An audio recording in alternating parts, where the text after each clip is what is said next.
Hello children, good morning. Jai Swaminarayan. My name is Pravina from Atmi Green School and I'm going to teach you English. Yesterday we learned up to this page, I mean the 48th page. I already given you the project work also. This tongue twister practice को ये मैंने आपको project work भी दिया है. Why? Because it's while making the video you also get very much fun.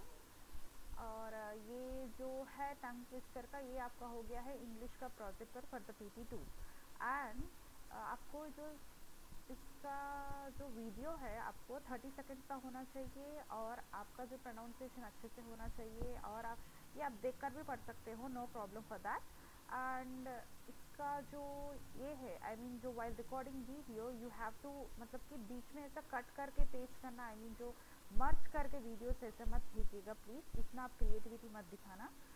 खाली सिर्फ मुझे एक ही वीडियो में 30 सेकंड्स का वीडियो चाहिए, एक ही वीडियो होना चाहिए और उसमें आपको खुद से पूरा बताना भी चाहिए. जैसे कि for example my name is Praveena, I mean your full name. My name is Tangeti Praveena Kumar. I am studying in class 4 and this is my English project work. You have to tell all these.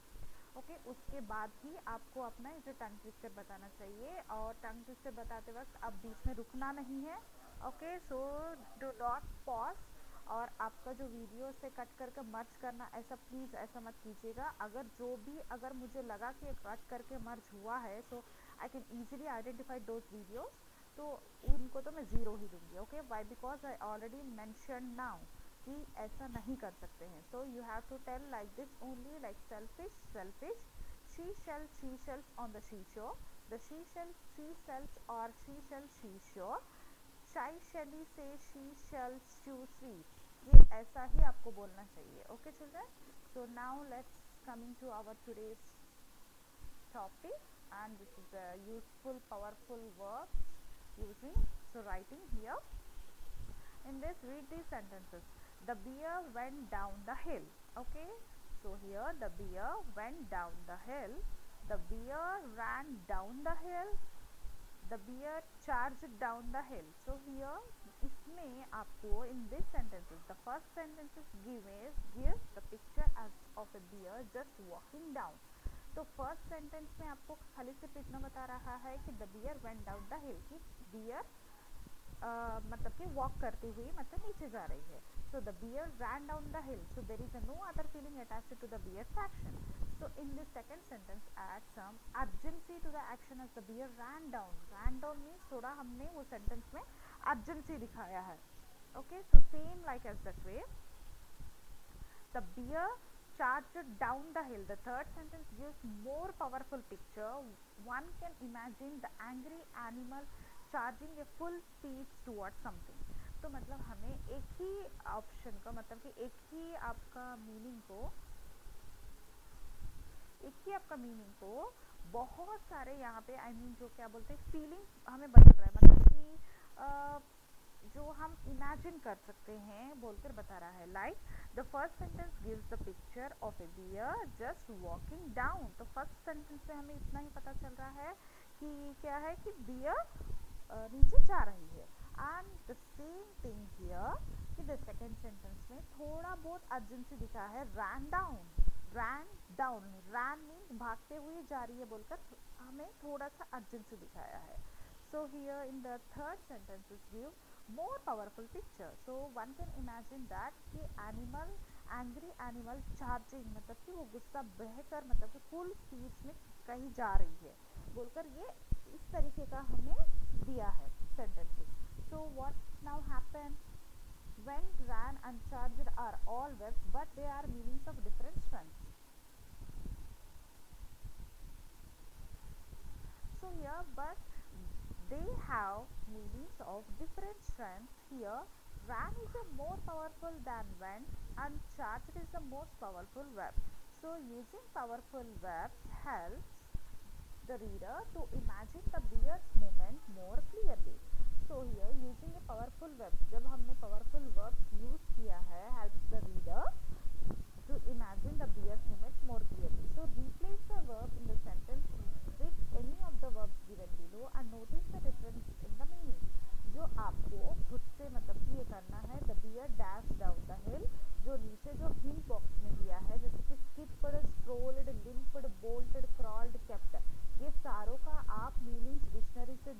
कर निकालिएगा और एक एक रख कर आप पूरा sentence पढ़कर देखना आपको कि कौन सा मीनिंग आ रहा है बोलकर। ओके, तो आपको जो इसमें से कौन सा जो आपको सही लग रहा है वो आपको खुद से लिखना होगा। ओके चिल्ड्रन, तो आपको ये जो 6 वर्ड्स है इसका सारा आपको डिक्शनरी में ढूंढना है। Okay children, so here are a few ordinary verbs. Match them with a powerful verb with a similar meaning. One has been done for you. So here walk. Walk means here in this powerful verb is a stroll. Okay, so fly, it's a soar. Fly means soar. Hold means clutch. Hold, clutch.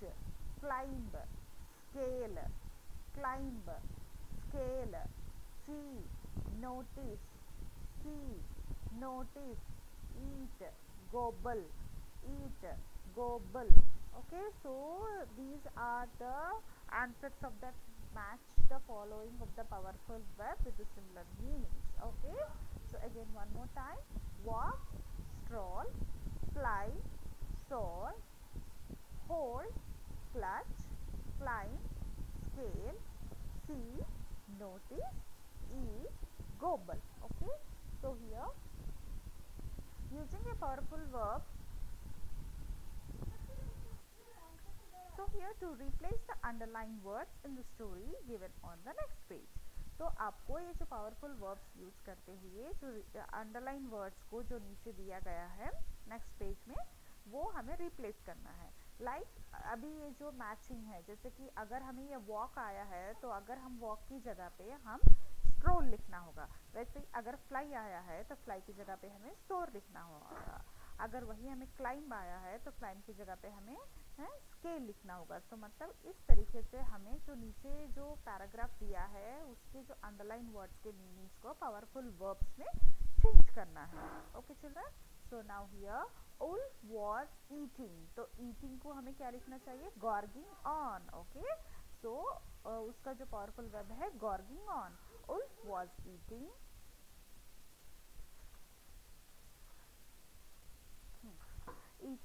his dinner. Suddenly a small bone got stuck in his throat. He could not swallow. Swallow means here gulp. Okay, so underline words में आपको लिखना है gulp. He could not swallow. He could not gulp it. He felt. Felt means suffered from. He suffered from terrible pain in his throat. He suffered from terrible pain in his throat and darted up and down groaning. And darted up and down groaning. Ran को क्या लिखना है? darted. Okay, so and darted up and down groaning.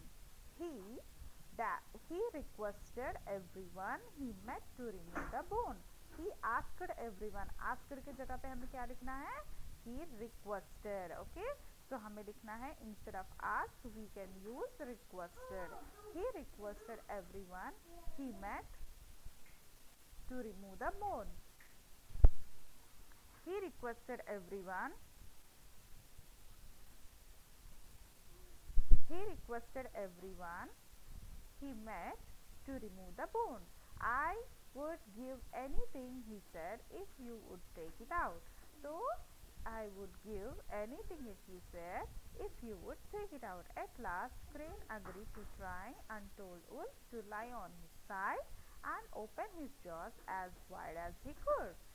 Okay, so here if you would take it out, at last Crane agreed to try and told Wolf to lie on his side and open his jaws as wide as he could.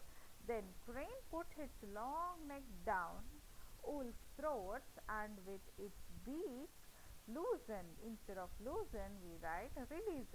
It released the bone and got it out. So give me the reward you promised, said Crane. So Wolf grinned and said, be content, you have put your head inside Wolf's mouth and taken it out again safely. This is a reward enough for you. तो यहाँ पे ये meaning दिया है. I am going to explain now. So okay, the meaning here is Wolf was eating his dinner. So okay, Wolf अपना खाना खा रहा था. Wolf was eating. So instead of eating, we are writing here gorging on. So Ulf gorging on his dinner, suddenly a small bone got stuck in his throat. तो जल्दी में suddenly अचानक से उसको एक स्मॉल हड्डी मतलब कि छोटी सी हड्डी उसके गले में अटक गई है. Okay, so he could not swallow it. वो अभी मतलब निगल नहीं पा रहा था. तो हियर द swallow को हमें क्या लिखना चाहिए? गल्प. he could not gulp it. he felt terrible pain in his throat. so instead of felt we can write suffered from. तो वहाँ पे मतलब कि he felt terrible pain, उसको बहुत गले में बहुत पेन आ रहा था. he suffered from terrible pain in his throat and ran up and down groaning. मतलब कि वो ऊपर नीचे ऐसे घूमता रहा और मतलब कि भागता रहा कि और चिल्लाता रहा. and next he asked everyone he met to remove the bone. वो जो मिले थे उन सबको पूछ रहा था कि मतलब कि ये बोन मेरे गले से निकालो बोलकर. I would give anything he said. वो बोला है कि मैं को जो चाहिए वो मैं दे दूंगा बोलकर बता रहा था. If you would take it out, अगर वो आप निकालने से. So at last Crane agreed to try. At last में Crane ने agree किया था कि मतलब कि हाँ मैं निकाल दूंगी बोलकर. So next here and told Wolf to lie on his side and open his jaws as wide as open. तो then Crane तो मतलब कि सॉरी जब उल्फ ने बताया था कि मतलब आकर इस तरफ से मेरी साइड पे लेट जाना और आपका मुंह खोलना कि जितना मुंह आप खोल सकते हैं उतना मुंह तक. Okay, so then crane put his long neck down wolf throat. तब क्रेन ने अपना नेक को मतलब कि अंदर अपने उनके लॉन्ग नेक को अंदर तक डाला था. और उनको मतलब आई मीन जो फॉक्स को लूजन किया था वो बोन को एंड गॉट इट आउट. वैसे ही मतलब कि निकाल दिया है. So give me the reward you promised.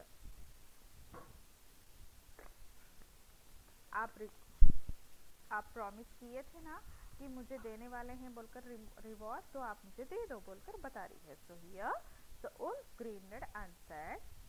Ulf ने बताया था be content you have put your head inside wolf's mouth so and taken it out. तो मतलब कि सब्र रखो और तुमने तुम्हारा जो गला है वो मेरे मुंह के अंदर रखा था और आपने निकाल भी दिया है सेफली से. तो इसके बड़ा और रिवॉर्ड क्या चाहिए तुम्हें? This is the reward enough for you बोलकर ये फॉक्स बता रहा है. Okay, so these are the powerful verbs that we are using in this paragraph. Okay children, so now here speaking. So here so speaking है हम पढ़ेंगे asking for and giving options. So when we ask for an option we can start our sentences in these ways. So अगर हमें मतलब कि options है हमारे पास, अगर हमें sentence start करना है तो हम इस तरीके से हम sentence अपना start करते हैं. जैसे कि do you think and what is your opinion and do you think it is a good idea too and what do you think of. तो हम ये सारे सेंटेंस हम मतलब आई मीन स्टार्ट करते हैं रेगुलरली.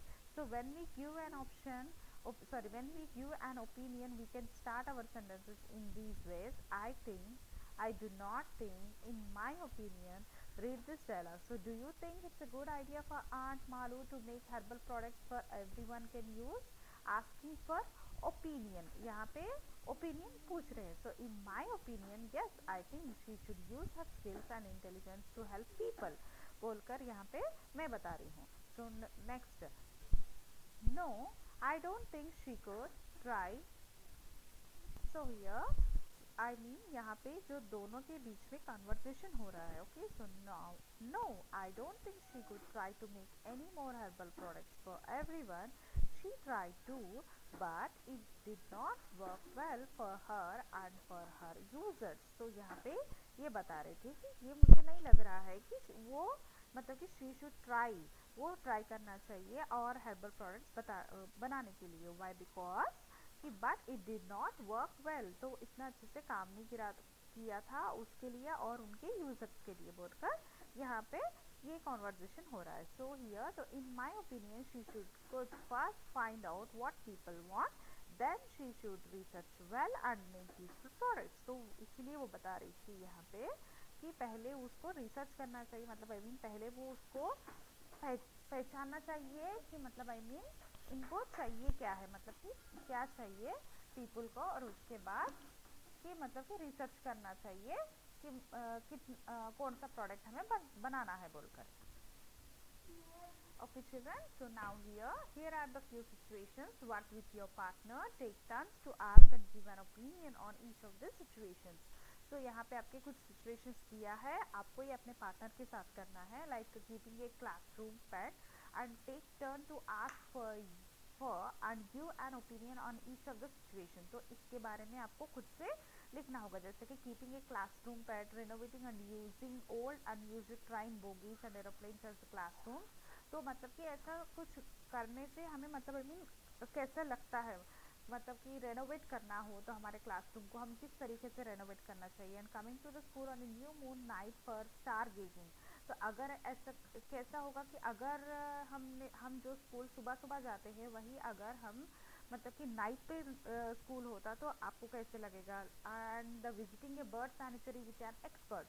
तो अगर ये हम मतलब कि विजिट करते हैं बर्ड सैनिटरी को तो मतलब कि एक्सपर्ट के साथ, तो वो कैसे लगेगा, आप जो महसूस करते हैं ये आप यहाँ पे लिखना होगा। ओके सो हियर, तो आप यहाँ पे ये क्या करना है, few situations with work with your partner का ये जो 4 में से चूज एनी वन, आप ये चूज कर कर आप लिखना होगा आपके नोटबुक में। एंड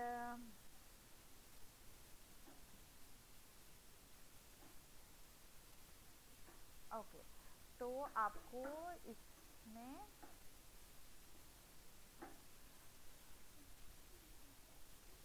इसमें से ये 4 में से आपको कोई भी एक चूज कर कर आपको लिखना है। एंड मैं आपको कल कल नहीं, जब इसका जो पूरा ख़त्म हो जाएगा ये जो आई मीन जो इस चैप्टर का वीनास न्यू आइडिया का, तब मैं आपको इस 4 का या हो सकता है तो इसमें से एटलीस्ट 2 का तो मैं आंसर भेजूंगी आपको, तो आप अपना आंसर चेक करना कि मेरे आंसर से आपका आंसर रिलेट हो रहा है या नहीं है। ऑलमोस्ट रिलेट तो नहीं होगा क्योंकि अपना आइडिया से आप लिख सकते हैं और इसमें कोई दिक्कत नहीं है कि आप कहीं से भी लिखो, लेकिन आप अच्छे से सोच कर लिखना चाहिए। तो आप ये खुद से ये 4 में से कोई एक आप ट्राई करना, आपकी नोटबुक में लिखना। Okay children, so now we are going to learn so note how to use the verb while asking for and giving opinion। so यहाँ पे दिया है do you think we can keep a classroom pet, what do you think of keeping classroom pets। so यहाँ पे दो options दिया है, like do you think we can keep a classroom pet, हम ये लिखना चाहिए how to use, so what do you think of keeping classroom pets, अगर हमें ये लिखना चाहिए तो यहाँ पे ये दिया है I do not think, I think we should कि could can keep a classroom pet because कि ये आपको इस तरीके से दिया है। See here how to use, कि फर्स्ट का जो ऑप्शन यहाँ पे था like keeping a classroom pet, तो आप इस तरीके से वो यहाँ पे यूज कर सकते हैं। लाइक कि मतलब आई मीन कि what do you think of keeping classroom pets, I think we should can keep a classroom pet because it's a good idea to keep classroom pet, do not think it's a good idea to keep a classroom pet because मतलब ये अपने partner के साथ बोल रहे हैं, जैसे कि यहाँ पे ये आप हो गए हैं तो ये बी हो गए हैं, आपके फ्रेंड हो गए हैं, तो आप इन दोनों का कॉन्वर्सेशन लिखना है, जैसे कि अभी यहाँ पे जो दिया है सेम एग्जैक्टली वैसे ही आपको वो लिखना होगा। जैसे मतलब इसमें से जो करेक्ट आपको लगता है कि आपको वो लिखना है, जैसे कि फर्स्ट आप सोच रहे हो कि we can keep a classroom pet, तो हम यहाँ पे सोच रहे हैं कि हमें क्लासरूम पेट रखना है, तो आपका फ्रेंड बोल रहा है आई डू नॉट थिंक, तो वहाँ पे इतना तक लिखकर आप खड़ा कर सकते हो। या फिर आई थिंक वी शुड, अगर आप सोच रहे हो आपके फ्रेंड बोल रहे हैं कि नहीं रख सकते हैं, तब वहाँ पे बोलना चाहिए I think we should keep a classroom pet. तो यहाँ पे अगर या फिर नहीं है मतलब कि ये हो गया, तो अभी आपको थिंक करना है कि गुड आइडिया है या नहीं है, तब वो आप सोच रहे हो do you think it's a good idea to keep a classroom pet बोलकर आप फिर उससे क्वेश्चन कर रहे हैं। जब आपके फ्रेंड बोल रहा है I do not think it's a good idea to keep a classroom pet because, अगर इफ उसको रखना है तो वो आई थिंक बोलेगा, अगर नहीं रखना है तो आई डू नॉट थिंक बोलेगा। तो वैसे ही आपके ओपिनियन में भी आएगा, ओपिनियन में भी कि क्लासरूम पेट रखना है या नहीं रखना है। Okay children,